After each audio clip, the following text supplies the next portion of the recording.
Yan, sa naghahanap ng mga Epson printer head. Yan. Ito yung mga mura. Tapos mga yun, magaganda rin dito. Ayan oh. Yan, ilalagay natin dyan yung link sa description. O kaya dito sa video na to, may lalabas dito na parang mga yung mga printer head. Yan, pindutin nyo lang yan para mapunta kayo doon. Ayan, maganda rin po, check nyo rin po yung mga ratings. Yan, magaganda rin naman po yung mga ratings nila. May ilan lang na 1 star. Kasi minsan kasi yung po yung mga bumibili na nagdi-DIY na hindi kahit kumbaga hindi marunong magkabit. Kaya nangyari pagkalagay nila, test print sila kaagad. May mga missing dot. Yun, binabalik nila o nagre-rating sila kahit okay naman yung printer head. Kasi hindi lang po ito basta-basta kasi kakabit, kailangan lilinisin mo rin, mag-heat cleaning ka, power cleaning ka para makahigop siya ng tamang ink.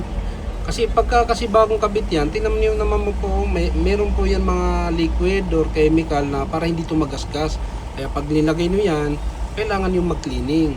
Tapos kagandahan din po kapag sa online ka bumili, pwede nyong ibalik yung binili nyong printer head. Halimbawa may problema, kahit nilinis mo na, kahit nag-head cleaning ka na, power cleaning, talagang hindi maganda yung printout, pwede nyo po yung i-video tapos i-return nyo o kaya i-refund para kung mabalik yung binili nyo. Yun yung kagandahan pag sa online. Yun, sa naghahanap, ilalagay natin dyan yung link, punta kayo sa description or dito sa video na to may lalabas dyan na parang basket.